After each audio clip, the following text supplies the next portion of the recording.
you never know when it's going to give the wrong answer. And if you're always trusting it 100% without, vetting it, then you can run into other problems. And this is the moment where it's like impacting the children. Well, think of the children. No one does long division anymore, though. We just punch it in a calculator. I don't want to talk about long division. Yeah.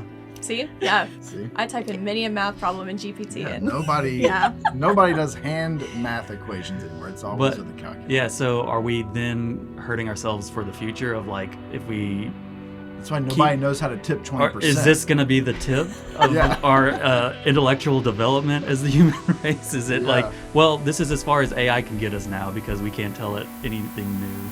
Welcome to the Neon Buzz, where we offer marketing advice for oral, aesthetic, and other elective healthcare professionals. Sit back and relax while we share our digital marketing secrets to help you grow your practice. Welcome back to the Neon Buzz. Today's episode is going to be a little bit different as I'm joined today by some heads of Neon Canvas's creative and SEO departments.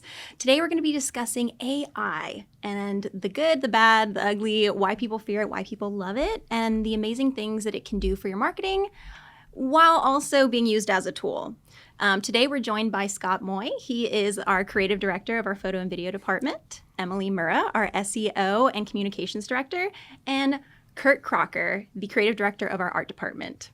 All right, guys, buckle up. Hot topic, so AI. Here we go. Everybody's favorite.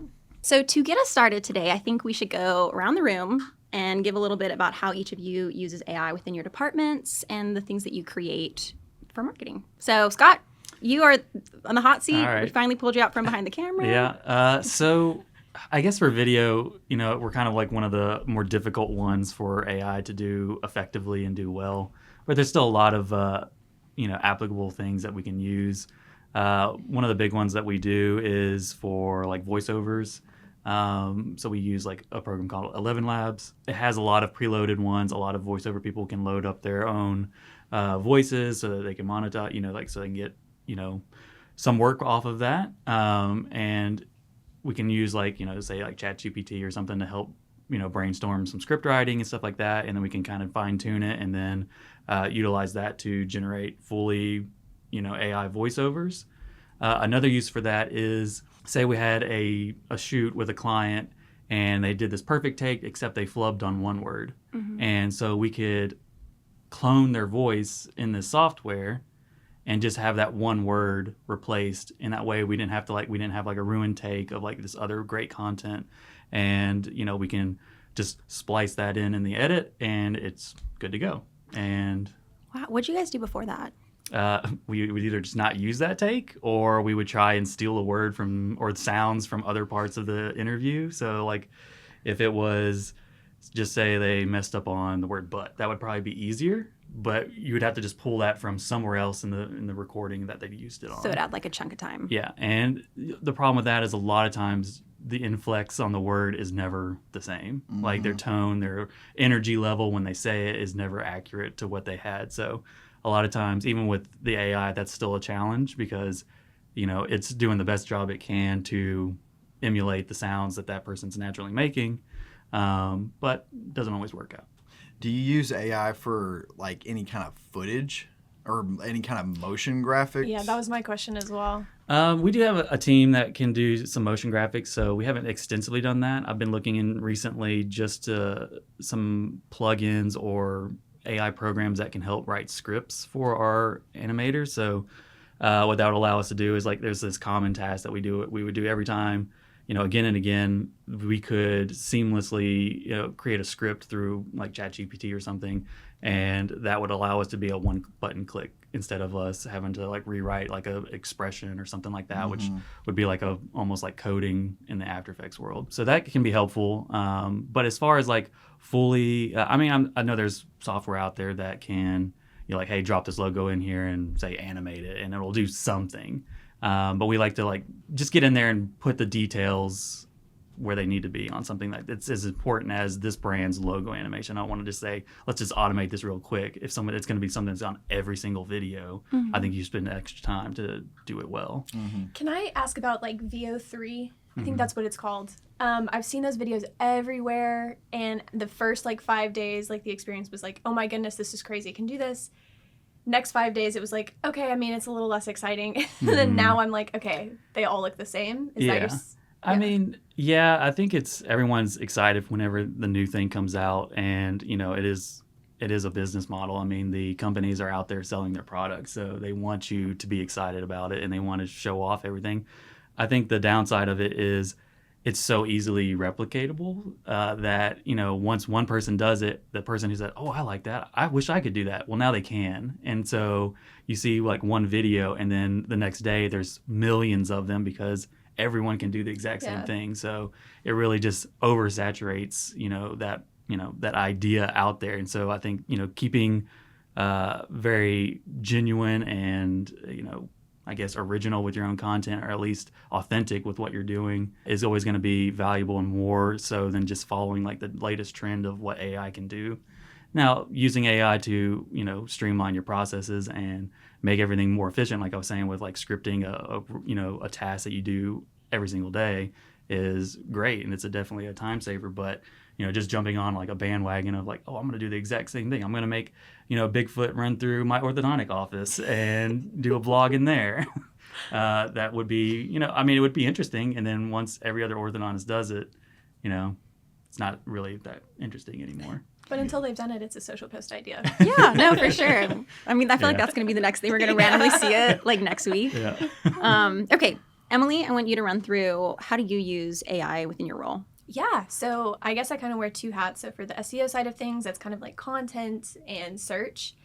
So we have a long list of tools that have all implemented AI for helping us determine like rankings and keyword research and stuff like that.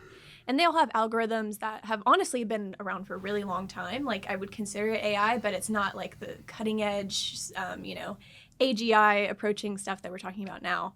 But these tools just kind of help us determine where people rank, and then they kind of like generate other terms that could also be applicable. So that's a really nice way for us to determine where are some content gaps and where can we fill them. A lot of times too, I will use it and get the writers to use it for like outline creation or like idea generation. Every now and then we'll get it to write copy, but a lot of it is highly edited after the fact because it can sound so samey. Yeah. And Google doesn't like that. So yeah, we use it in a variety of ways, but I'd say in my personal experience, my favorite way is to just like streamline my processes, kind of like you're talking about, to make those like really repetitive tasks a lot easier to do. My favorite way recently is to like, and we were talking about this yesterday, is to like get like a note taker sort of a thing and like have it generate a transcript. Then I can take the transcript, put it in GPT, get me a to-do list. Then I can get it to tell me, okay, what are the steps for each of these to do? And it's really cool for that kind of a thing too. And I think that speeds up the thinking process on that end. Communication side of things, I try not to use it as much. And that's kind of from a PR angle of like, there's a ton of people out there that are really sensitive to it right now. And so from the people side of things, I don't want to lean too much into it because it can come across as inauthentic. Yeah. And I've seen that just existing on social media where people are like, this is not a real apology. This is something that was written by AI, or all those little like instances where they're like trying to find the gaps. People will find it. People are almost searching for it now to like prove that you've used it, and so from that angle, I try to steer away from it, and I recommend other people do too, just because of, the human aspect. But yeah, tons of different use values, but a lot more behind the scenes than you might think. I think most people just think ChatGPT, especially for content or SEO. It's like, no, there's actually like a lot of these things that have actually been around for a pretty long time that are kind of baked in. Yeah, I think, in like my process and my role here, it's shifted many, many times over the years. But when I started at Neon Canvas, I was in the social media department, in the social media world, and I'd have to make stuff from scratch. So like my very first day working here, I had to come up with social media ideas for giving away tickets to a Justin Timberlake concert. And I just spent the day like researching and doing all this stuff, trying to figure out like what would work and what wouldn't, versus now you could literally just throw that prompt in, give it some like information, you get at least a place to start with a few ideas. And I'm not going to say that all of them will work because there's like human nuance to it, but that's speeds up the process. Process optimization. You mentioned like note takers. I'm meeting with people like all day, and like the note taking aspect, amazing.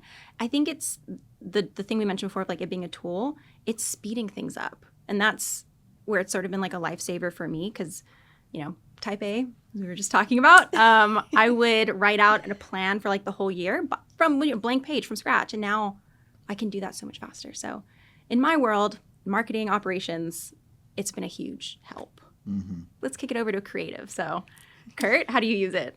I use AI. There's a lot of programs that I use that have AI built into it now. For instance, like Photoshop, I use the AI feature in Photoshop every day, which is like a generative fill. Like when you have a photo and you need it to have more empty space on the right side of it, you just like extend that and just say generative fill, and it fills it in like as if the camera had taken the photo from farther away. So there's like more area to work with, and we probably use that every day. And there's all the other programs, like Adobe programs, are implementing AI as tools within them. Mm-hmm. But the problem with some of those, like for instance, Illustrator, you have like this AI, like you can create vector graphics with AI, but they're always messed up, and they're not. I mean, it's like, very sloppy. What are some like examples of how they're messed up?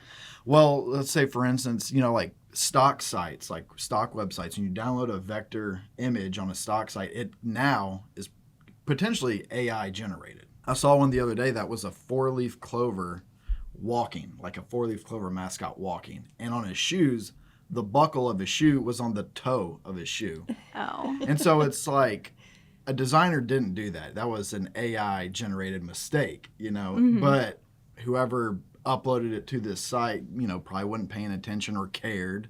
And so this goofy little graphic's probably getting used in the world with a misplaced shoe buckle, I feel like we need to like pull an image and have it pop up right now. Yeah.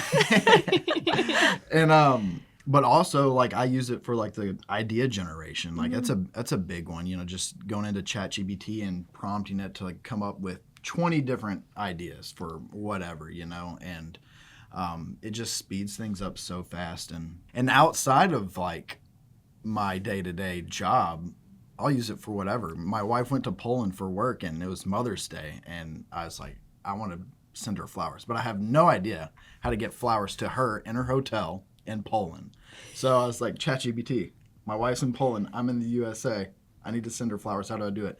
And they gave me like the website link and like, and it was so easy. I did it in like 10 minutes. But left to my own devices, I would have searched in Google, got all these sponsored ads, sponsored links to, the flower shop down the street, and so it just kind of speeds things up, for day-to-day stuff too outside of this. I think that's a cool point that it's like it speeds up the research process, because I feel like we all touched on that as like the underlying foundation of the entire conversation, because it does do that. I mean, I use that. Like I was like, my fridge right now, and this is a little bit maybe, TMI, but it has like it's got like a chemical smell. So it's not like a food smell, it's a chemical smell. And we opened it up the other day and we're like, that's not right. So I typed in what it smelled like, and it was like, it's probably Freon. So like later today, I'm going to have to use ChatGPT to help me figure out, okay, now what do I do to get somebody to come out here and fix it? And I would have done so much extra time in Google doing that. Well, I mean, that's the nice thing too, is that it gives you the answer to your specific question, which before you never really could get. You can kind of like go around, look around, find like little bits of information and then make a conclusion. But this just straight up tells you, which might be hurting our like critical thinking skills. Yeah, because I I have the same thought, because it's different modes of thinking now. Because when I had an issue, say I needed to figure out how to do a certain type of animation, I would search and I would just learn how to ask the correct questions that other people were asking to get results and get on a thread and like investigate what other people's problems and solutions were. And so you had to do a little bit of investigating on your own. Mm-hmm. And I feel like that answer will make more of an impact and you'll retain more of that versus being spoon-fed the perfect answer every single time, which you then just automatically trust, even if it's false. That's the downside of AI too, is like you never know when it's going to give the wrong answer. And if you're always trusting it 100% without, vetting it, then you can run into other problems. I think this is the moment where it's like impacting the children. Well, think of the children. No one does long division anymore, though. We just punch it in a calculator. I don't want to talk about long division. Yeah. See? Yeah. See? I type in many a math problem in GPT. Yeah, and nobody does hand math equations anymore. It's always with a calculator. Yeah, so are we then, kind of hurting ourselves for the future of like if we That's why nobody knows how to tip 20%. or is this going to be the tip of our intellectual development as the human race? Is it like, well, this is as far as AI can get us now because we can't tell it anything new. So, I mean, that's the thing is it doesn't generate its own information. It just, is a database of resourcing and collecting and like regurgitating. Well, that's like a whole conversation people are having right now is like there was this whole push of like, is it going to be like AGI? And what does AGI stand for? I always forget. I know that it means like superhuman artificial general intelligence? I think so, where it's like it can do everything on its own in the same way like a human brain could. But the more and more we like look at it, the more people realize, it just scrapes the internet. It's just like a search engine, but that's faster. And so I think there's some argument to be made that like as long as it's only like the critical thinking aspect is only lost so much as it would have been with Google as well.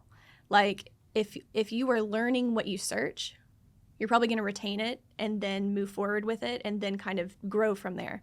But if you're like seeing the answer and forgetting and just like letting it run your life, then that might be the issue. But you could do the same thing with Google, I'd argue. Well, I do want to pull it back a little bit to like focus on each person's role. So we've kind of, I mean, we can. Well, I have a question in general that I want to bring up right now. Though. No.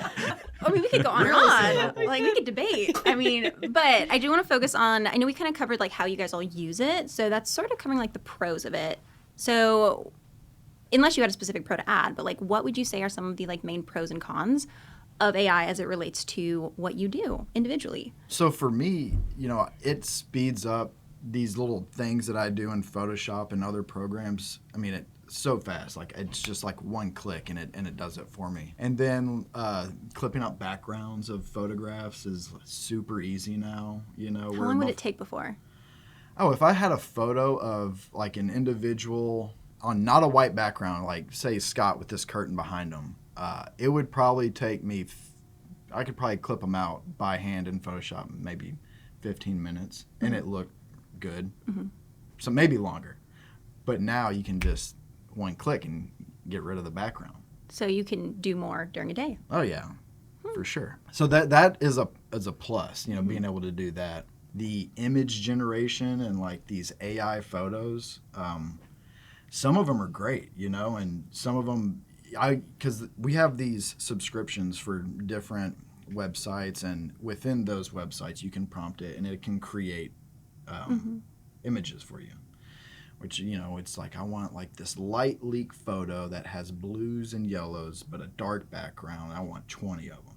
And it'll give me like a whole library of like these custom graphics that I need, and if I was searching for them, I'd probably spend forever trying to find one and then hope there's more that are similar to it, But now you can like search man trying on a suit, and AI will make all these photos that look good, but a lot of times they look, like some sort of like cinematography, like very dark and moody with like a halo backlit light, and then they look good at first, but then if you like really look at them, it's like, oh, this man's suit's buttons are on the wrong side of his suit, and he's, his hands are down, but in the mirror he's fixing his collar, and so it's stuff like that always happens with these AI. Yeah, I heard like Uncanny Valley. It like, is. Yeah, the big thing. Yeah, it always makes me think of that movie Inception. It's like every time. I mean, Polar Express. Yeah, with It's like that. with AI, it's like it's always like really impressive at a glance, and it's just only if you start looking at details that you're just like, okay, there's a lot of actual issues here. So it's like one of those things I always say is if you're good with 90% being good enough, then AI is like a great tool. Yeah. And if as soon as you need to like really fine tune that last 10% is when you start running into a lot of issues with AI and like making that like one little perfect adjustment, or just having the ability to edit something the way you're like used to, or that you have the control over if you had built it yourself, versus just getting what it generated and it's like, yeah, it's this great image or this cool little video clip, but it's only at this resolution. I mean, that's another thing is like doing really high quality, high resolution work is kind of difficult because not even, you can buy the most expensive tier of whatever generative software and it's still only going to put it, out like, oh, well, we can get you up to like maybe 1080p or this one's only 720p. So I was like, well, I really need something higher quality. And then you can use you have to like subscribe to a different AI software that'll allow you to upscale. And then, so it's a lot of things where they're all like really reliant on like this AI ecosystem of like, and then it's like, oh, it's supposed to save time and save money. But, by the time at the end of the day, when you have to have like 10 different programs to do the one task that you need to do, it's like, well, that added back up pretty quick. It's still, I mean, obviously it'll probably still be a money saver, but it's really that last 10% where I have the issue because my personality type, I'm a very much a perfectionist. So we've seen your work. Yeah, I like that last 10%. We know, Scott. That last 10% really bothers me, and so that's where I'm like hesitant a lot of times to just go full in on all the AI. Okay, so would that be like your main con? Yeah. Got it. Emily, on the content side, so we've got like, obviously like art and like media and all that stuff. So for you, producing content, written stuff, what's the pro and con for you? Yeah, I mean, I think the initial pro was that it used to take like 4 hours to write a blog, and half of that, if not 75% of that, was the research phase. So now what I can do, for example, I used to interview orthodontists and dentists a lot to get their personal take on like what content should go in their blog. I would have to hand type all my notes, and then I would have to go back in and then take those notes and make an outline and thread it all together and figure out, okay, what's the most natural order of this? And then I'd have to go in and do additional research. And again, this all just kind of like really adds up, and I haven't even started typing yet. Now what I can do is, like I said, through that note taker, I can have like Gemini and the Google Meet, thing will kind of generate that for you. And then I take the transcript, put it in GPT, creates an outline immediately. And then because I was sitting in that meeting, still have the like critical eye for like what needs to be said in what order. But it allows me to not spend all that time like in the weeds, essentially. So that's what I love it for. Like, again, the organization, the pulling together the strategy, like the overhead, and organizing my thoughts. The issues that I do come to is very similar to what you're saying, is like it takes it up to the 90%. Like if you want, like what I could do is extend it even further and just have GPT write the blog. And then every now and then, that serves and it's fine. But most of the time, that 10% really bothers me as well. And it's like, sometimes it's even like 30% with the writing, because it essentially has the same voice over and over that we're seeing everywhere in the world now, because everybody's using these tools to write. It's almost as though like if every single writer wrote in the same style of like Mark Twain, like he's great, but you'd kind of get really old at a certain point, like reading the same thing. It also has like a certain series of like phrases that it uses. By now everybody knows it, but like if it's not X, it's Y. We don't just do this, we do this, that kind of a thing. And it'll do that like in every other paragraph. So what the reading experience becomes like, da-dun, da-dun, da-dun, da-dun, da-dun. And you don't want to read it. People don't want to read that. People like variation. So really like that 10% detracts so much from the actual output that I think that's probably the biggest con.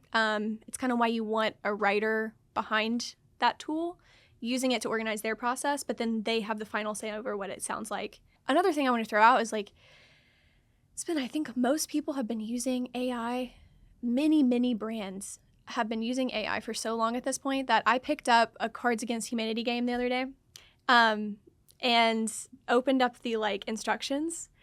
It's a new game they came out with. But anyway, the instruction manual was such an enjoyable read. Oh, Emily. It was like, I'm serious. Because actually, it's a fun game. So it's fun. It wasn't like, because they threw in a bunch of like creativity. So it was like the first 3 rules were like the actual rules. You would appreciate that, wouldn't you? I should have brought it. that about you, though. I know, I should have brought it. But it was like this great voice. I could tell AI did not touch that. And it stuck out so much more to me that I was like, wow, like it's been a while since I've been wowed by writing in the marketing world, aside from like what we do here. So I feel like that's sort of like a profound statement, though. And I want to talk about that. So like for someone who's content with the 90% being okay, what do you guys think are some like issues that they could run into? So like, let's say someone's listening, a doctor's listening, they're like, okay, I'm fine with my marketing being 90% amazing or 90% good. What are things that they could run into without that additional 10% of a specialist working on it? I mean, I think probably the easiest answer would be that specialist is the one that's, checking for accuracy, is the one that's checking for making sure your messaging is staying on your brand and things like that. Where if you're just kind of throwing it in AI and accepting whatever it gives you and just posting it and everything like that, you're going to always run into, well, not always, but that 10% of the time, that might be a very big 10% if it gets the wrong attention that you do not want. Mm-hmm. And, it was like, I don't even agree with this. Then why did you post it? Well, AI wrote it for me. And, I don't think people will care for that excuse. It's like, well, you should have edited that. It's yours. You have to own it now. I mean, I think that's probably like the easy answer is like, not having at least someone in-house or, a team or somebody who's like, very accurately, vetting what AI is generating, making sure the details are right. It's great for very vague or general things like generating guy in suit, getting dressed, versus generating this person wearing this style of braces. It's not going to do that. The horror of seeing it try and generate braces on people is not something you want to go prompting again. No. Ooh, now I'm curious. Yeah. I always have better success just taking a photo of braces off someone in a similar pose, similar lighting, and then just using Photoshop to manually make them, look like it's on another person. Mm-hmm. But every time I've tried to have AI put braces on an already photographed individual, if it puts braces on that looks like normal braces, it adds a tooth like in the middle of the upper jaw, or, or it adds like 7 more teeth. It's so weird. Okay, so on that subject too, the clientele that a lot of our clients work with, do you think that they care? Do you think that they'd care if they'd run into AI-driven marketing? Do you think they're combing through with a fine-tooth comb? I mean, my perception is that anything that is considered AI marketing has a negative connotation. I mean, you could take this whole situation with Cracker Barrel, for example. I mean, I don't know who designed it. I have not looked into it, but a lot of the discourse I'm seeing is people are saying, oh, this is terrible. I bet AI designed it. Like, they're using it as a diss. Yeah. So for anyone who is working with a practice, and this practice is producing a lot of like AI content, what do you think are some cons or perceptions that could come with that? I mean, just being a marketing professional and having like a traditional advertising background, you always would want to like create something that evokes like a human emotion. Mm-hmm. And just thinking in that realm, when I see something and I see, a photograph of a person smiling, I realize that's not a real person. It kind of like stops that connection, mm-hmm. And that matters to me. But that's a good question. It's like the people that, you're marketing to, the day-to-day person, the normal, patient or client, does that matter to them? Mm-hmm. And that's like the big question is like, does the world care that it's human or not, I think it's going to be a minute before we have any like data to back that up, but I do see like in the TikTok comments, mm-hmm. somebody posts an apology video and it reads the same way that when we hear it, we've like, oh, that's a ChatGPT response, copied and pasted. Which makes it feel very disingenuine, Very, and people like shy away from that. Yeah. Like I had a neighbor show me a text from her sister. They were fighting, and her sister's response was clearly AI generated.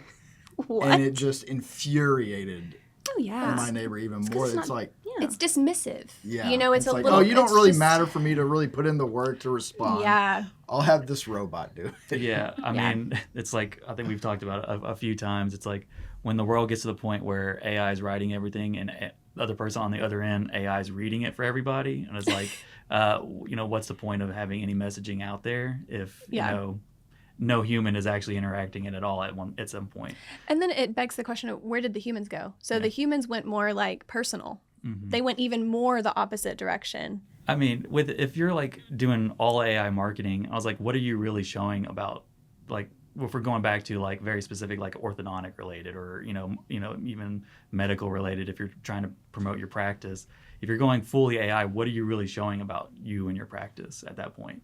What experience am I seeing from your team, from you, from what the experience is? If it's just like this wacky AI generated thing, even if it's like very clean and like professional looking, it still doesn't tell me anything about you. And then you could possibly run into that bait and switch deal where they show up and they're like, this office doesn't look anything like what I've seen. This doesn't look like the people that I've seen.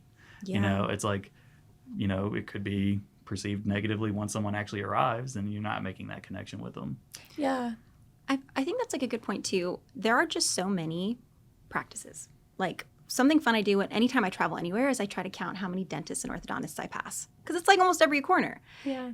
So if everyone is using these same systems, everything's going to be like exactly the same. And I think so many of like the clients that we work with, they're like, how do I differentiate myself with a competitor? And I guess that's that 10%, It is the 10%. And I think that's like, it's such an important point to make. It's like, what is the point of marketing? It's to make you stand out. It's not to make you blend in. And so if all of your content that you write, if all your social captions, if all your graphics are AI generated, you look exactly like everybody else. And in fact, the audience that you serve can do the exact same work. Mm-hmm. Oh, that's a good point. They could produce it as well. And if they can produce it, you're not wowing them anymore. And I think, we have to like really step back and think, what are tools like this supposed to help us do? It's supposed to help us move forward, to go the extra mile, not to stay the same or like democratize the whole system. So it's useful in those ways, but it's not useful for marketing, because that's just not the point of what marketing does.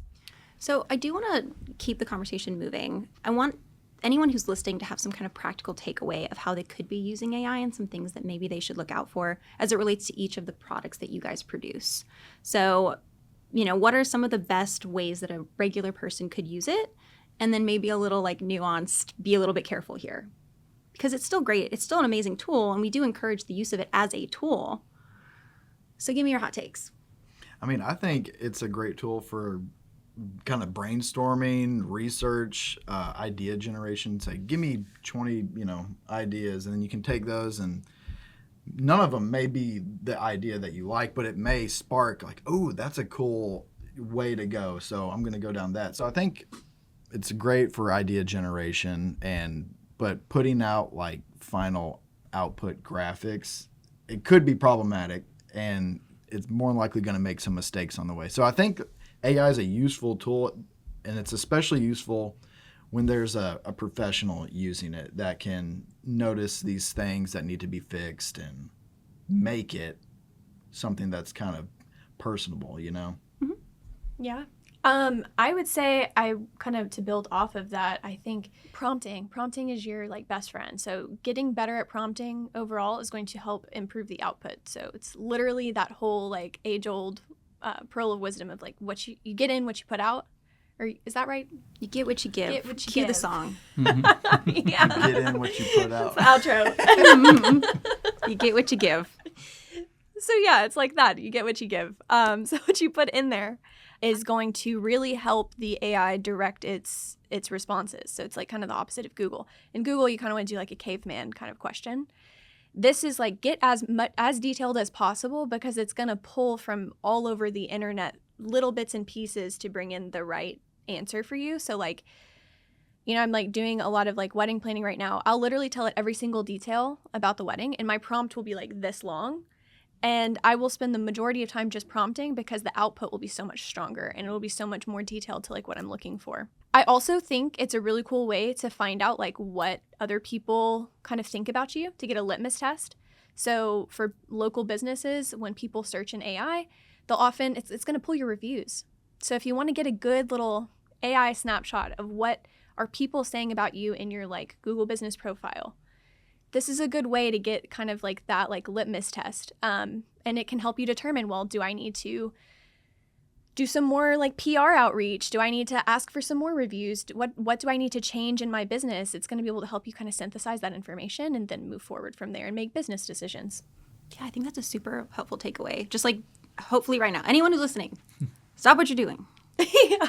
Go look up your business on an AI software. Don't do it on Google though. Yeah. We weren't against that. Okay, Scott, your take. I mean, I think overall, again, we've kind of been critical because we're marketing professionals. We, do this day in and day out. So we're a little bit more critical than probably the general public would be. I mean, it's great. There's a lot of useful tools that can help efficiencies. There's a lot of benefits to, like, someone discovering, their avenue for creativity through the use of, like, some of these softwares where, they just didn't have the time or background to maybe accomplish that before. But, if you're looking at it as a, marketing tool and something that you're going to, show professionally out in the world, it's always the benefit of relying on others to, whether that's someone on your team or that's someone in, like hiring an agency like Neon Canvas or whatever, that can help vet everything that's going through it. Because again, I'm back to that 10% because I'm never going to fully trust the AI to always get it right, because, it is still, at this point, it's not AGI, it's not, free thinking. So it is going to make, mistakes. They're not going to be malicious mistakes unless we find out later that they have been playing around. But it's just something that you have to keep your eye on. And I think it's definitely something you can explore and play around with tools if you have the time to do that. And, you could find success. Just always keep your eye on what it's actually outputting.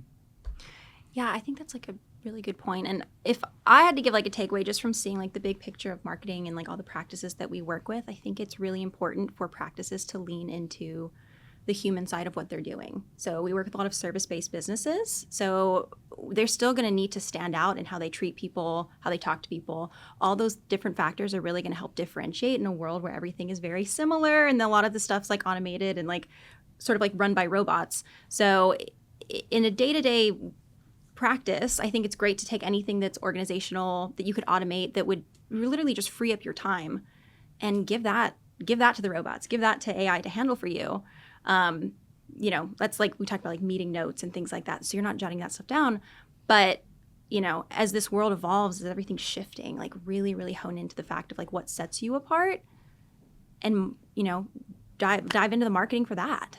Okay, well, we've covered the good, the bad, how each one of you uses it, different like tips and tricks and takeaways.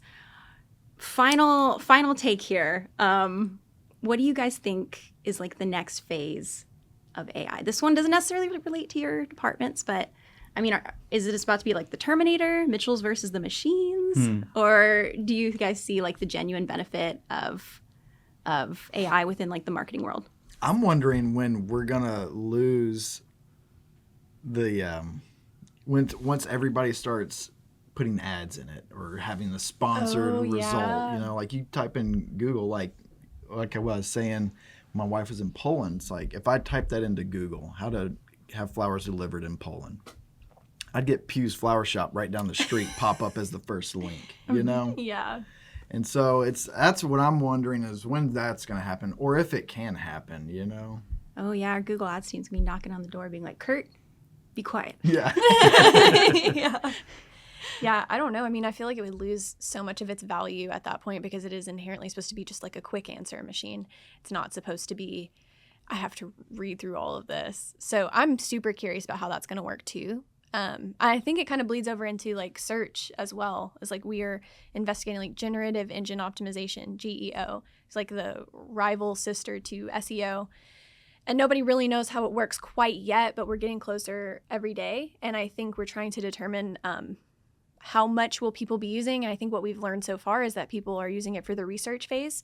So you're probably going to see a lot less like informational traffic to your site. Not as many people are going to be looking up necessarily like what we would call long tail informational keywords to just research using like information on your site. But instead, they're going to be doing that through ChatGPT, and then you're going to probably see a little bit more of branded search because they found you through that research phase.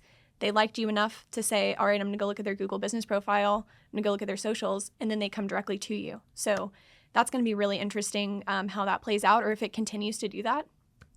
I don't think it's Terminator. Like I said, I think, and I used to. I feel like it came for writers first when it first came out, and it felt really scary and like, unsettling, and I've definitely been through the ups and downs, but I think now I've kind of arrived at the point where I'm like, I don't think it's as close to this like AGI superhuman thing that we originally thought it might be. I think people are going to start using it enough to realize it's kind of the same output over and over, and it's really more a search engine than it is like a generative engine. And when people realize that, it kind of loses a lot of its power, and we can just use it as a tool. I could so easily go down, it's Terminator. But We're actually not sitting here right now. This is all AI generated. maybe we're just discovering the key that unlocks the Matrix, and we've been in it the whole time. I don't know. We're getting real deep here. But I mean, a real world. I mean, it's a lot of, I think, almost smoke and mirrors. It's like a lot of not empty promises, but like inflated promises that it can provide. It's going to be, this, that, or the other. And I mean, I think I've read recently, it's kind of slowing down a little bit. They're having to pump the brakes on a lot of the new ones because it's just been this chase of all these companies like, I have to be, if we don't have an AI platform, we're left in the dust. And to some extent that is the case in the world we live in now. But I think if we had less companies trying to crank out their AI thing and like trying to hone down and like make sure the ones that are being made are doing the job accurately would be, the best case scenario. I mean, what was it, 5.0 and one of the new other ones from the major, like Microsoft, they had to like slow down their release because of, the backlash on, this is the new and greatest thing. But it wasn't. It was actually worse and stupider than the last one. But true. It's, they're always going to like fine tune and improve it. And it's not like it's going away. I mean, it's too much. There's too much of a money footprint for all of the world to say, all right, AI was a cool couple years. Let's just call it quits. I don't think it'll actually turn into Skynet or anything like that. That's more of the AGI, whether or not they actually cross that bridge, because I don't know. I think it would be pretty interesting to see what a actual AGI intelligence would think of the human race. It would probably pretty easily get to, let's stop that. Yeah. Well, I think we're far off from that, hopefully. Fingers crossed. But I do think that kind of sums up the conversation today. AI is not the villain. It really just depends on how you use it. Thank you all for joining this latest discussion on the Neon Buzz, and thank you, Scott, for stepping in front of the camera today. For anyone listening, we'd love to hear your take on AI. How do you use it, whether in work, in your personal life? What are the pros, the cons, and any innovations you found? But that sums it up. We'll see you guys next time on the Neon Buzz. And let us know if you like the panel option more than just our little intimate conversations, I guess they are. That's a good point. All right. Awesome. Okay.